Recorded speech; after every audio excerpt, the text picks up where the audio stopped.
please excuse any mispronunciations in this story. I mean no disrespect. This story is about Mary Rachel Trlica, Lisa Renee Wilson, and Julie Ann Moseley, who vanished from the Seminary South Shopping Center in Fort Worth, Texas on December 23, 1974. They were 17, 14, and 9, respectively, at the time, and should be 65, 62, and 57 years old now. The car the girls took Christmas shopping was a 1972 Oldsmobile 98, and it was left behind in the Sears parking lot at the mall. The girls have not been seen since. The oldest of the girls was Mary Rachel Trlica. Sorry, I'm guessing. She was known to go by her middle name of Rachel. She had long brown hair, green eyes, a chipped upper front tooth, and a small scar on her chin. She was a married high school student at Southwest High School in Fort Worth and owned the car that the girls took to the mall on the day of the disappearance. At the time she vanished, Rachel had been married to her husband Tommy for about 6 months and wore a wedding ring. The middle girl was Lisa Renee Wilson. She was known to go by her middle name of Renee. She had light wavy brown hair, brown eyes, and a scar on the inside of one of her thighs.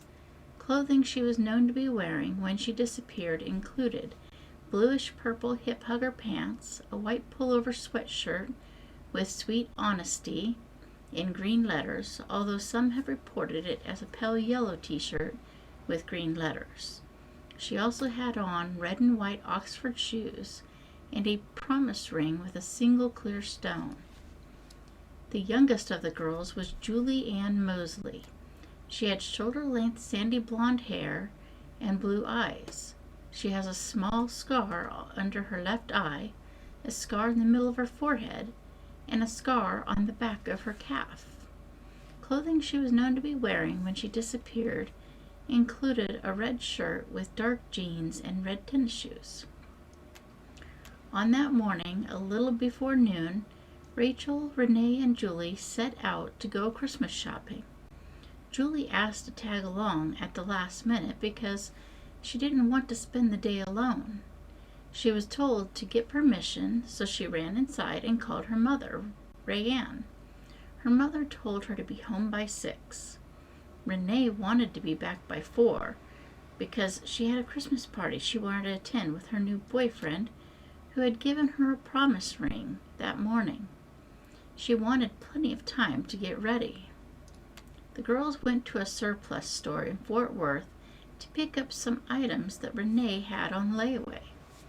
From there, they headed to the Seminary South Shopping Center. Several witnesses had reported seeing the girls in the mall that day. When the girls did not return home, the families became concerned and traveled to Seminary South to search for them. They arrived around 6 p.m. that evening to find their car parked in the Sears upper-level parking lot. It appeared the girls had made it back to the car that afternoon, as the gifts they had purchased were found in the car. The family stayed at the mall all night, waiting for the girls to return.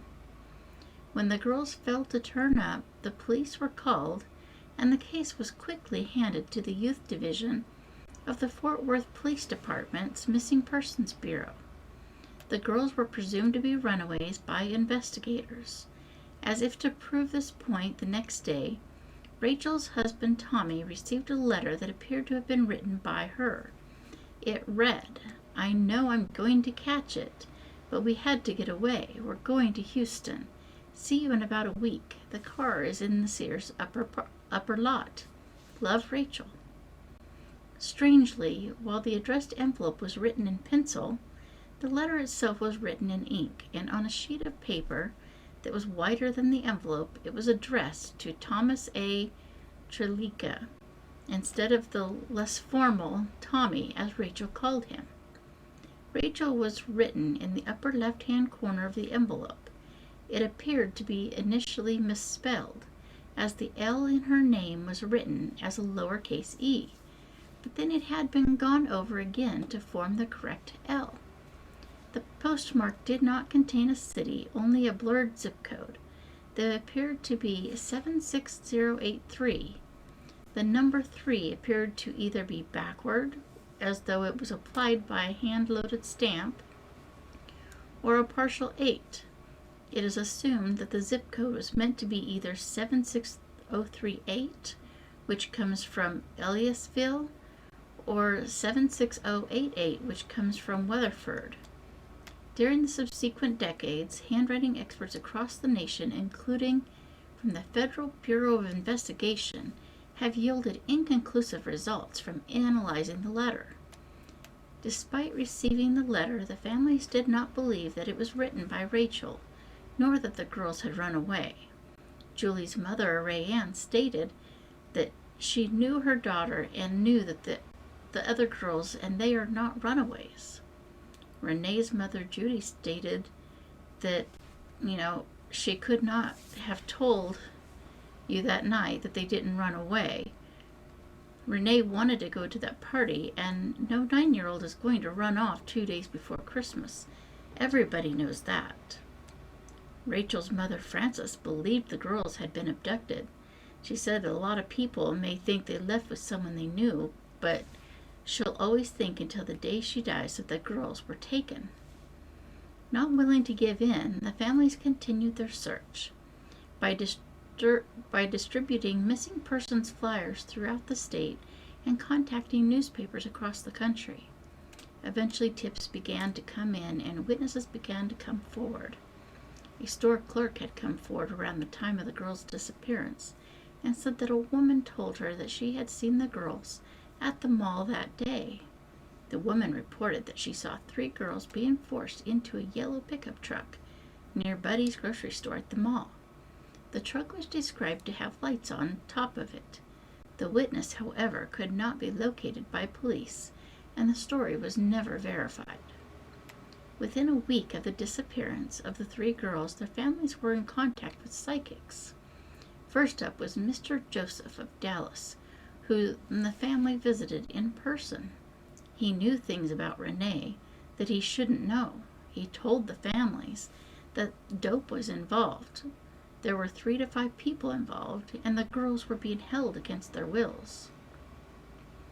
He stated the girls were around a lake with horses nearby. He also knew Julie had been wearing red tennis shoes, a detail not reported in the media. He asked Tommy if $150 meant anything to him. $150 in bonds had been in the Oldsmobile the day they went to the mall, but it wasn't in the car when police examined it. He also said he sensed that something was wrong with the letter. He said he felt that the girls had gone north towards Grapevine, Oklahoma or Illinois, not south to Houston. The families consulted other psychics by mail, sometimes sending them an article of clothing that had been worn by the girls. About 60% of the psychics claimed that a blue hippie van was involved in the disappearance. The same percentage agreed that the girls had traveled north, not south, as the letter had claimed. 6 weeks after the 3 girls disappeared, about 11 p.m., on the night of February 6th, Julie's mother received a telephone call. The caller was a girl. She believed that the girl was her daughter, but the call got disconnected after minimal talking. In early 1975, one young man claiming to be an acquaintance of Rachel's stepped forward and claimed that he saw the 3 girls in the record department of a store inside the mall just before they disappeared. Apparently, he and Rachel saw each other and spoke briefly. The man claimed that another person appeared to be with the girls. During the same time, some women's clothes were found in Justin, Texas, but it was determined that they did not belong to the girls. In April 1975, Swain went to Port Lavaca with 100 volunteers to search under local bridges after receiving a tip that the girls had been killed and taken there. However, no trace of the girls was found. A year later, 3 skeletons were found in a field in Bronsha County by an oil drilling crew. Swaim had the bones checked against x-rays and dental records of the girls, but it turned out that the bones belonged to a teenage boy about 15 to 17 years of age, and 2 other females who were not identified as being any of the girls. Frustrated with the police investigation, the families decided to hire a private detective named John Swaim. In August 1975, Swaim discovered that a 28-year-old man who had worked for a local store where Rachel had applied for a job before her disappearance was making a string of obscene phone calls in the area. It was discovered that the man was using his position to obtain information from young women who had either entered job applications or were listed as references. 6 female job applicants had been receiving obscene phone calls. The man also once lived in the neighborhood of Rachel's parents, but moved away shortly before she married. In the end, nothing ever came of the suspect. In March 1976, a psychic called one of the families and told them that the girls could be found near an oil well. For some reason, searchers focused on the small community of Rising Star outside of Abilene, but nothing was ever found. In 1979, Swaim died following a drug overdose. His death was subsequently ruled to be a suicide. Upon his death, he ordered that all of his files on the case be destroyed. In the spring of 1981, police investigators were called to a location in Bronsha County after human remains had been found in a swampy area. After a month of investigation, they discovered that the bones did not belong to the 3 girls. In 1981, a man said he had been in the parking lot that day and had seen a man forcing a girl into a van. The man in the van told him it was a family dispute and to stay out of it. In January 2001, the case was reopened and assigned to a homicide detective, Tom Bocher, who believes the girls left the mall with someone they trusted. He stated, "We can say that they were at one point seen with one individual, but we believe there was more than one involved." In April 2001, Bill Hutchins, a former Fort Worth policeman and security guard at the Seminary South Sears outlet, said that he saw the 3 girls with a security guard on the night they disappeared. In 2018, 2 cars were raised from Benbrook Lake because they were thought to have a connection to the case. These efforts, however, yielded no results. Over the years, searchers have continued to comb through Texas brush and have explored hundreds of back roads. The families have walked creek beds and country roads only to come up with nothing. Decades after the girls disappeared, there have been no reports of new developments in this case. I would like to believe that they are still out there somewhere, no matter what the reason is that they left, and I hope they are safe and will contact their families. If anybody has any possible leads in this case, please check out the contact information in the description. Thank you.